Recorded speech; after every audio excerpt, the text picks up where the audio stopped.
feel like you have your money stuff all sorted. You can confidently talk about your bank balance, how much you earn, your financial goals, and that savvy investment you just made? No. Well, this is the video for you. Watch and uncover the 8 steps that will turn you into the money boss you were always meant to be.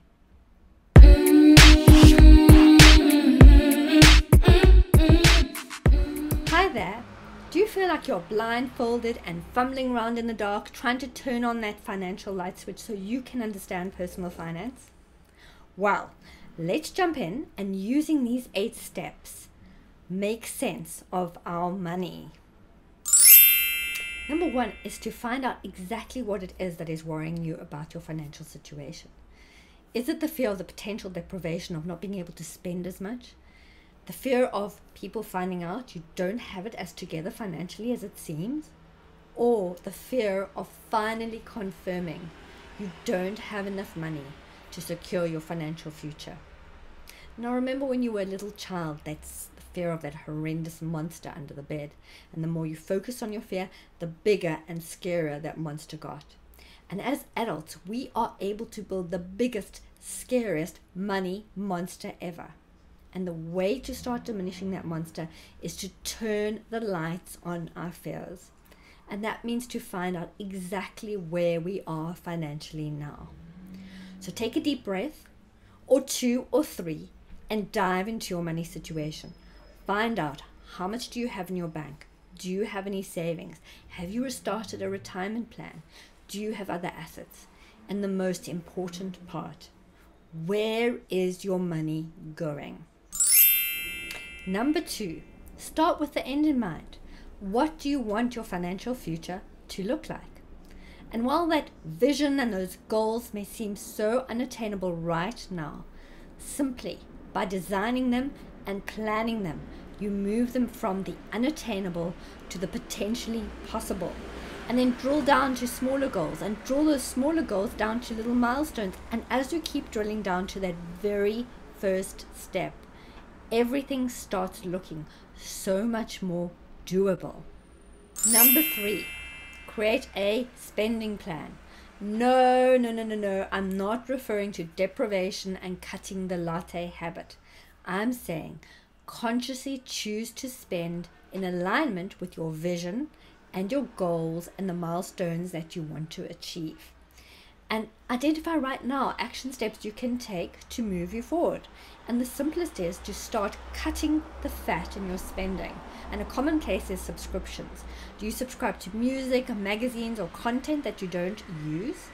Are you getting the best out of your insurance programs? Are you using your gym membership? Can you cut your heating costs? Can you cut your fuel costs?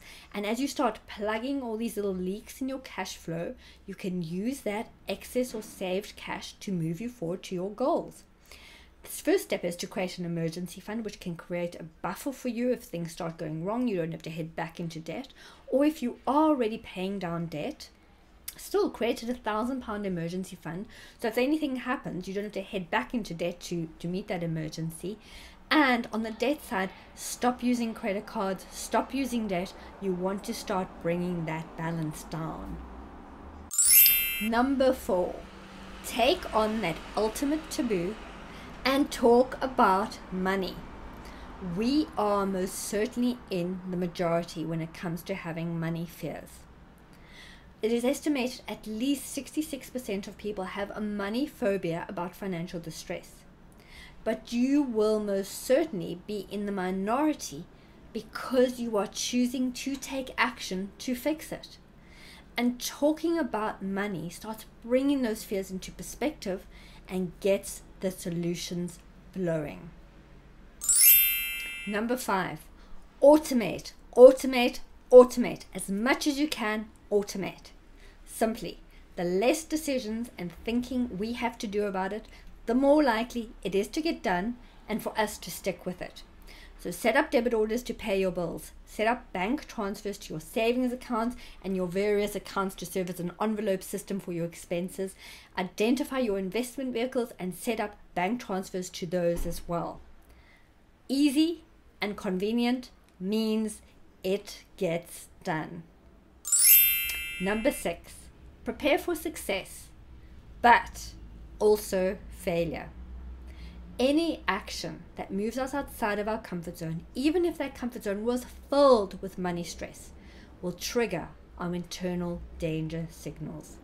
And suddenly, having that little bit of extra money and having to make decisions around it, we may choose to self-sabotage and get us back into that comfort zone where we're worried about not having enough.